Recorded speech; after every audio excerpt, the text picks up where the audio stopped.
यह कहानी एक मुनमुन चिड़िया की है। वो अपनी बेटी के साथ घर में बैठी हुई थी कि तभी अचानक से जोरों का तूफान आता है और उसका घर टूट जाता है। मम्मा, इस तूफान ने तो हमारा सारा घर तोड़ दिया, अब हम कहाँ रहेंगे? गुड़िया, मैं आपको मीना मौसी के घर छोड़ आती हूँ, जब घर बन जाएगा तब आपको वापस ले आऊंगी। नहीं मम्मा, मैं आपके घर बनाने में मदद करूंगी, मुझे नहीं जाना मासी के घर। अभी आप बहुत छोटी हो और सर्दी भी जोरों की पड़ रही है, ऐसे में आपको बिना घर के ठंड लग जाएगी, इसलिए घर तो मैं ही बना लूंगी। कुछ दिन आप अपनी मौसी के घर रहो। ऐसे बातें कर चिड़िया अपनी बेटी के साथ थोड़ा अनाज लेकर दूसरे जंगल चली जाती है। वो शाम होने तक मीना मौसी के घर पहुंच जाती है। मौसी, जल्दी से दरवाजा खोलो, मैं आई हूँ मुनमुन चिड़िया। मुनमुन चिड़िया कई बार आवाज लगाती है लेकिन कोई दरवाजा नहीं खोलता। तभी एक बूढ़ी चील वहाँ रुक जाती है। मीना चिड़िया तो यहाँ पर नहीं है, वो कई दिनों से जंगल से बाहर गई है। ऐसा कहकर चील वहाँ से चली जाती है। मुनमुन चिड़िया बहुत परेशान हो जाती है। मीना मौसी तो पता नहीं कब आएंगी, अब मैं अपनी बेटी को लेकर किसके घर जाऊँ? थोड़ी देर में रात भी होने वाली है। चिड़िया ऐसा सोच ही रही थी कि तभी बारिश शुरू हो जाती है। वो जल्दी से एक अनजान पक्षी का दरवाजा खटखटाती है। आप दोनों कौन हैं और हमसे क्या काम है? भैया जी, मैं दूसरे जंगल से मीना मौसी के घर आई थी, लेकिन वो घर पर है नहीं और बारिश भी शुरू हो गई है, तो कृपया कर आप हमें कुछ देर के लिए अपने घर में आसरा दे दें। मैं बारिश रुकते ही चली जाऊंगी। रुको चिड़िया, पहले मैं अपनी पत्नी गौरी को बुला के लाता हूँ, तब तक आप यहीं पर रहना। कालू जी, कौन आया था इतनी तेज बारिश में? गौरी जी, मीना चिड़िया की कोई रिश्तेदार है, मीना तो घर पर है नहीं, इसीलिए बारिश बंद होने तक आसरा मांग रही है। नहीं नहीं कालू जी, मैं नहीं दे सकती अपने घर में आसरा, जाओ उस चिड़िया से आप मना कर दो। लेकिन गौरी जी, उसके पास एक पोटली है, आप एक बार जाकर उससे बातें तो करो। क्या कहा? उसके पास पोटली है? मैं अभी जाती हूँ। मैं अपने घर में किसी को फ्री में नहीं रहने देती, आपको मुझे कुछ तो देना होगा, तभी मैं आपको अपने घर के अंदर आने दूंगी। कौवी जी, मेरी इस पोटली में अनाज है, आप इसमें से थोड़ा सा ले लेना, परंतु हमें अपने घर में थोड़ी सी जगह दे दें। ठीक है, आप दोनों अंदर आ जाओ और अपने पैरों को पोंछ कर आना, घर गीला नहीं करना मुझे। फिर गौरी कौवी एक घोंसला चिड़िया को दे देती है और उससे कहती है, आप दोनों इस घोंसले में रहना और मुझे इस पोटली में से आधा अनाज किराए का दे दें। फिर चिड़िया आधा अनाज गौरी कौवी को दे देती है। गौरी वो अनाज लेकर अपने घोंसले में चली जाती है। कालू जी, आज तो मजे ही आ गए, जो ये चिड़िया हमारे घर पर आई और बैठे बिठाई फ्री में अनाज भी मिल गया। गौरी, मैंने चाय बनाई है, आप ये 2 प्याली चाय उन माँ बेटी को भी दे दें, बेचारी बारिश में भीग गई हैं। वो हमारी रिश्तेदार थोड़े ना हैं जो उन्हें चाय दे दें। आप चुप करके सो जाओ, सारी चाय मैं पी लेती हूँ, आए बड़े फ्री में चाय पिलाने वाले। ऐसे बातें कर वे दोनों सो जाते हैं। लेकिन मुनमुन चिड़िया को तो नींद नहीं आ रही थी, वो अपनी बेटी को पंखों में छिपाए बैठी हुई थी। ये गौरी कौवी तो बहुत चालाक है, बस जल्दी से बारिश रुक जाए, मैं सुबह होते ही अपने जंगल चली जाऊंगी। ऐसे विचार करते हुए चिड़िया देर रात होने पर सो जाती है और सुबह होते ही दरवाजे पर आकर देखती है, हे भगवान, ये बारिश तो बंद होने का नाम नहीं ले रही, अब मैं अपने जंगल कैसे जाऊंगी? चिड़िया ऐसे सोच ही रही थी कि तभी गौरी कौवी वहाँ आ जाती है। देखो चिड़िया, बारिश तो आज भी हो रही है, अगर तुम्हें आज भी घर के अंदर रहना है तो बाकी का अनाज भी मुझे दे दो। लेकिन गौरी कौवी, मैं पहले ही आधा अनाज आपको दे चुकी हूँ, अगर ये अनाज भी हमने तुम्हें दे दिया तो हम क्या खाएंगे? वो सब मुझे नहीं पता, अगर मेरे घर में रहना है तो बाकी का अनाज तो देना ही होगा, वरना मेरे घर से अभी चली जाओ। लेकिन गौरी, ऐसी तेज बारिश में हम कहाँ जाएंगे? और अनाज आपको दे दिया तो हम क्या खाएंगे? हम पर कुछ दया करो। अरे तू तो मेरे पीछे ही पड़ गई है, या तो मुझे अनाज दे दे, वरना मेरे घर से अभी के अभी निकल जा। फिर मुनमुन चिड़िया वो बचा कुचा अनाज भी गौरी कव्वी को दे देती है और भगवान से बारिश बंद होने की प्रार्थना करती है।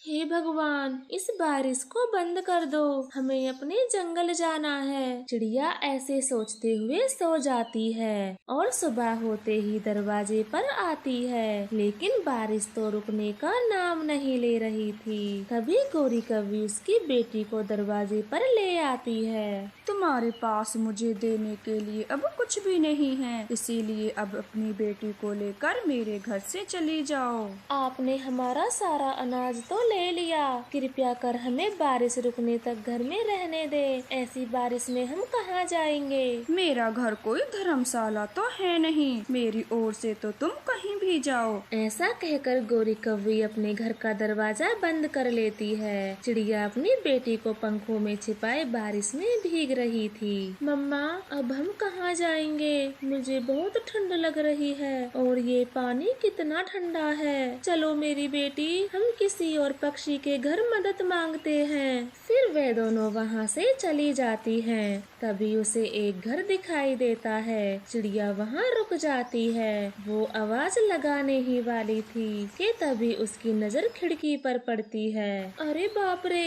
ये तो बड़ी चील का घर है। अगर इसके घर गई तो ये हमें खा जाएगा। चिड़िया तुरंत ही अपनी बेटी को लेकर वहाँ से उड़ जाती है और एक खाली जगह पर बैठ जाती है। मेरी बेटी को बहुत तेज बुखार आ गया है, अब मैं कहाँ जाऊँ? यहाँ तो कोई हमारी मदद भी नहीं कर रहा।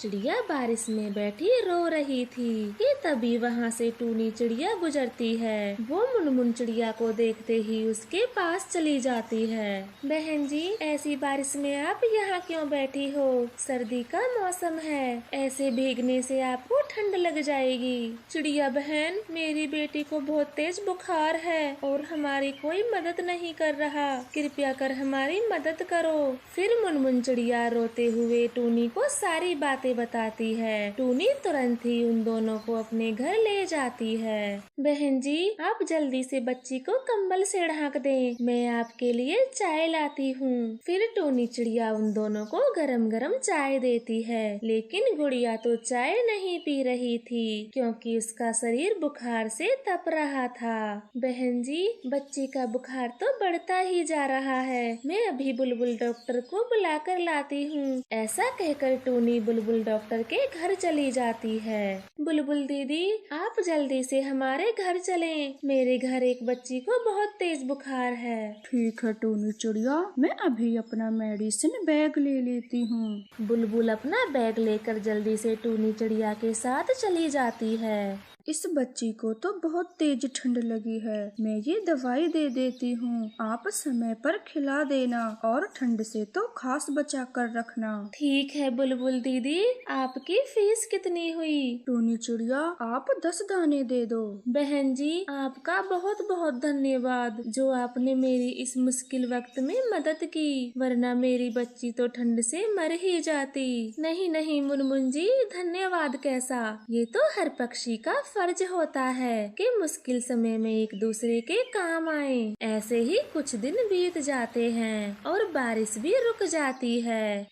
टूनी बहन जी, जाने का तो मन नहीं कर रहा, पर अब मैं चलती हूँ। आपके साथ रहकर बहुत अच्छा लगा, लेकिन मुनमुन जी, आपका घर तो टूट गया था, तो अब आप कहाँ रहोगी? मैं पहले जाकर अपना घर बनाऊंगी, तब तक आप गुड़िया को अपने साथ रखें। घर बनने के बाद मैं इसे ले जाऊंगी। मुनमुन बहन जी, अगर आप चाहें तो मेरे घर के पास ही अपना घर बना सकती हो।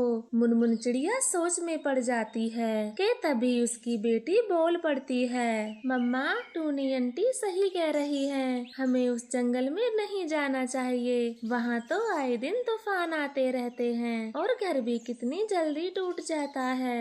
आप भी टूनी आंटी के जैसा घर बना लें, वो फिर कभी नहीं टूटेगा। लेकिन बेटी मुझे लकड़ी के घर बनाने नहीं आते, मुझे तो सिर्फ घास के ही घर बनाने आते हैं। बहन जी मैं आपका लकड़ी का मजबूत सा घर बना दूंगी, मुझे लकड़ी के घर बनाने आते हैं। आप जंगल से लकड़ियाँ इकट्ठा करें, मैं आपका घर बना देती हूँ। फिर मुनमुन चिड़िया जंगल से लकड़ी जमा करती है और टूनी चिड़िया उसका घर बनाती है। 2-3 दिनों में उनका लकड़ी का घर बनकर तैयार हो जाता है। आपका बहुत बहुत धन्यवाद टूनी बहन जी, आपने हमारा लकड़ी का घर बनवा दिया, वरना इतना मजबूत घर तो मुझसे कभी नहीं बनता। हाँ मम्मा आप ठीक कह रही हो, अब हमें बारिश में भीगना नहीं पड़ेगा और ना ही तूफान में हमारा घर टूटेगा। फिर वो दोनों भी अपने लकड़ी के घर में रहना शुरू कर देती हैं और तेज बारिश तूफान में उनका घर नहीं टूटता, जिससे मुनमुन चिड़िया बहुत खुश थी। गोरी और कालू की शादी को 5 साल हो गए थे, परंतु उनके घर में अभी तक कोई बच्चा नहीं हुआ था। गोरी कव्वे की सास बड़े ही गर्म मिजाज की थी, वो गोरी कव्वे को एक पल भी चैन से नहीं रहने देती। गोरी की बच्ची तू यहाँ 5 सालों से आराम कर रही है, जा मेरे लिए कुछ बढ़िया सा भोजन बना ला। पर माँ जी आपने तो अभी अभी खिचड़ी खाई है। खिचड़ी? खिचड़ी से मेरा क्या होता है, अभी मुझे बहुत भूख लग रही है, जल्दी से मेरे लिए भोजन बना ला वरना तेरी खैर नहीं। गोरी कव्वी तुरंत ही अपनी सास के लिए भोजन बनाने चली जाती है। तभी वहाँ पर सोना चील आती है। आओ आओ सोना चील बताओ, घर में सब बढ़िया हैं? सब बढ़िया है चंदा बहन, आप सुनाओ अभी तक दादी बन गई हो या नहीं? अरे अरे अरे मेरी फूटी किस्मत में कहाँ लिखा है जो मैं दादी बन सकूं। पूरे 5 साल हो गए हैं उस कलमोही की शादी को, परंतु मुझे एक पोता नहीं दे सकी। चंदा बहन बुरा ना मानो तो आपसे एक बात कहना चाहती हूँ, आप कालू बेटे की दूसरी शादी कर दो और इस गोरी को घर से बाहर निकालो। चाहती तो मैं भी यही हूँ कि अपने कालू बेटे की दूसरी शादी करा दूं, पर उस कलमुही ने ना जाने कौन सा जादू कर रखा है मेरे कालू पर, उसे छोड़ने को तैयार ही नहीं होता। अरे चंदा बहन थोड़ा सा व्यवहार कड़क करो, फिर देखना आप भी दादी बन जाओगी। ऐसे बातें कर सोना चील वहाँ से चली जाती है और गोरी की सास मन ही मन सोचती है, आने दो कालू बेटे को, आज तो बात क्लियर करके ही रहूंगी, चाहे कुछ भी हो जाए। माँ जी भोजन बन गया है, आप गरम गरम खा लें। जा जा मुझे नहीं खाना तेरा बनाया हुआ भोजन, मेरी नजरों से दूर हो जा, मैं तेरी शक्ल भी नहीं देखना चाहती। ऐसे बातें कर गोरी की सास चुपचाप लेट जाती है। फिर शाम को कालू कौवा घर आता है। माँ भोजन खा लो, आप किस बात पर गुस्सा हो? कालू बेटा आज तो फैसला होकर रहेगा, या तो अपनी पत्नी को घर से बाहर निकाल या फिर मुझे ही भगा दे, बुढ़ापे में कहीं भी गुजारा कर लूंगी। माँ आप ये क्या बोल रही हो, मेरे लिए तो आप दोनों ही जरूरी हो, फिर मैं कैसे किसी एक को घर से बाहर निकाल सकता हूँ? अब ये फैसला तो तुझे ही करना होगा, या तो अपनी बूढ़ी माँ को घर से निकाल दे या अपनी पत्नी को, किसी एक को तो चुनना ही होगा। चंदा कव्वे की ये बात सुन के गोरी कव्वी कालू से कहती है, कालू जी माँ जी को इस घर से कहीं भी जाने की कोई जरूरत नहीं है, मैं खुशी खुशी ये घर छोड़कर चली जाती हूँ। नहीं नहीं गोरी जी आप कहाँ जाओगी, आपके तो मायके वाले भी नहीं हैं, मैं आपको कहीं नहीं जाने दूंगा। हो गया फैसला, अब हटो, मुझे ही जाने दो, कहीं भीख मांग कर गुजारा कर लूंगी। माँ आपकी ये कैसी जिद है, ये जिद छोड़ दो और खाना खा लो। ठीक है मैं तेरे कहने से ये जिद छोड़ देती हूँ, परंतु मेरी भी एक शर्त तुझे माननी होगी। हाँ हाँ माँ मैं आपकी हर बात मानने को तैयार हूँ, आप बताएं। मेरे कालू बेटा, तू दूसरी शादी कर ले और मेरी दादी बनने की इच्छा पूरी कर दे। नहीं नहीं माँ, मैं दूसरी शादी नहीं कर सकता। बहू, अच्छे से कालू को समझा दे, या तो वो दूसरी शादी कर ले या फिर मुझे घर से निकाल दे। मैं कुछ देर के लिए नदी पर जा रही हूँ, आप दोनों सोच समझकर फैसला करना। ऐसे बातें कर गोरी कव्वे की सास वहाँ से चली जाती है। वो सीधा अपनी सहेली सोना चील के घर जाती है। सोना चील, मेरा बेटा कालू शादी के लिए मान गया, अब बस जल्दी से मुझे चमेली कव्वी से मिला दे। अरे वाह चंदा बहन, आपने तो कमाल ही कर दिया। ऐसा भी क्या किया जो कालू इतनी जल्दी शादी के लिए मान गया? मैंने फंसाया ही ऐसा है उसे। मैं अभी आपको चमेली कव्वी के घर ले चलती हूँ। फिर वह दोनों चंबेली कव्वी के घर चली जाती हैं। चंबेली का पापा उनकी खूब खातिरदारी करता है। चमेली बेटी, आप देखने में तो बहुत खूबसूरत हो, दाना ढूंढ पाती हो? देखिए बहन जी, मैंने अपनी बेटी को बहुत लाड प्यार से पाला है, तो इसलिए वे घर के कामों के बारे में कुछ नहीं जानती। शादी की बात करके वे दोनों वहाँ से चली आती हैं। चंदा अपने घर आ जाती है और अपने बेटी बहू से पूछती है, क्या फैसला किया है तुम दोनों ने? माँ जी, ये दूसरी शादी करने को तैयार हैं। आप कोई अच्छी सी कव्वी देख लें। अरे कालू बेटे, तू कहाँ है? मैं तो फूली नहीं समा रही, मैं कल से ही तेरे लिए कोई कव्वी ढूंढती हूँ। फिर चंदा कव्वी खुशी के मारे वहाँ से अपने कमरे में चली जाती है। गौरी जी, मैं ये दूसरी शादी नहीं करूँगा, चलो हम दोनों यहाँ से कहीं दूर चले जाते हैं। नहीं नहीं कालू जी, दोबारा ऐसा सोचना भी मत। आखिर माँ जी क्या गलत कर रही हैं? उनकी भी तो इच्छा है कि वो दादी बने और अपने पोते को खिलाएं।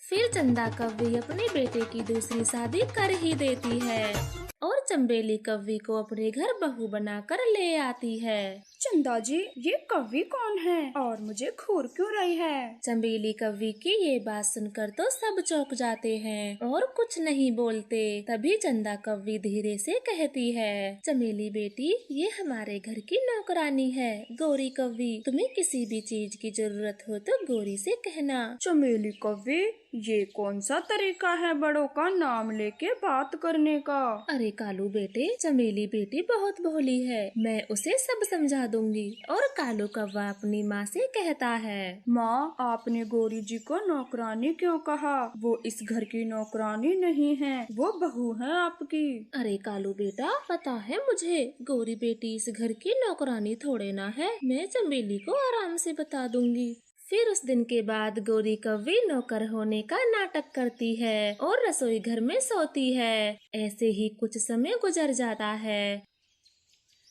चमेली कव्वी को एक अंडा होता है, जिसे देखकर गौरी की सास तो फूली नहीं समाती। वाह वाह वाह, मैं दादी बन गई, अब मेरे घर में भी एक बच्चा होगा। गौरी, तुझे गर्म घोंसले बनाने तो आते हैं ना? 2-3 मेरे पोते के लिए बना दे। हाँ हाँ, मैं आज से ही घोंसले बनाने शुरू कर देती हूँ। चमेली बेटी, मैं ये खुशखबरी अपनी सहेली को सुना के आती हूँ, तब तक तू अपना ख्याल रखना। फिर चंदा कव्वी घर से बाहर आती है। तभी कालू कौवा उससे कहता है, माँ, आप चमेली को सच सच बताती हो या मैं बता दूँ? मुझसे ये नाटक और नहीं होता। नहीं नहीं बेटे, तुझे कुछ कहने की जरूरत नहीं है, मैं शाम को ही चमेली से बात करूँगी। ये कहकर चंदा कव्वी अपनी सहेली सोना के घर आ जाती है और उससे कहती है, सोना बहन, अगर मैंने चमेली को बता दिया कि गौरी कालू की पहली पत्नी है तो वो अपने अंडे को लेकर चली जाएगी। चंदा बहन, कुछ ऐसा कर जो ये गौरी घर में ही ना रहे, फिर सब कुछ ठीक हो जाएगा। फिर चंदा कव्वी मन ही मन सोचती है, उस कलमुही को मेरा बेटा घर से बाहर तो नहीं जाने देगा, मैं गौरी को जान से ही खत्म कर देती हूँ, फिर सब अपने आप ठीक हो जाएगा। ऐसा सोचकर चंदा कव्वी अपने साथ एक जहर की पुड़िया ले आती है और उसे दूध में मिला देती है। गोरी बेटी, सारा दिन तू काम करती है, ये ले दूध पी ले। तुझ पे तो मैंने बिल्कुल ध्यान नहीं दिया, कितनी दुबली हो गई है तू। माँ जी, आप दूध यहाँ रख दीजिए, मैं बर्तन साफ करते ही दूध पी लूंगी। अच्छा अच्छा ठीक है, ध्यान से पी लेना, मैं यहीं तेरी आंखों के सामने रख रही हूँ, कहीं तो भूल ना जाए। फिर चंदा कव्वी जहर वाला दूध रखकर वहाँ से चली जाती है और तभी वहाँ पर चंबेली कव्वी आती है। गोरी, तुमने मेरा रात का दूध क्यों नहीं दिया? पता है ना, मुझे दूध पिए बिना नींद नहीं आती। मैम साहब, मैं ये बर्तन साफ करके आपको दूध देने के लिए ही आ रही थी। अब आप आ गई हैं तो ये गिलास का दूध ले जाएं। लगता है तुमने माँ जी को भी दूध नहीं दिया। कोई बात नहीं गोरी, मैं माँ जी को आज दूध दे आती हूँ। फिर चंबेली कव्वी वो जहर वाला दूध लेकर अपनी सास के पास चली जाती है और दूध पीने को कहती है। चंदा वो जहर वाला दूध पी लेती है। थोड़ी देर बाद चंदा की तड़प तड़प कर मौत हो जाती है।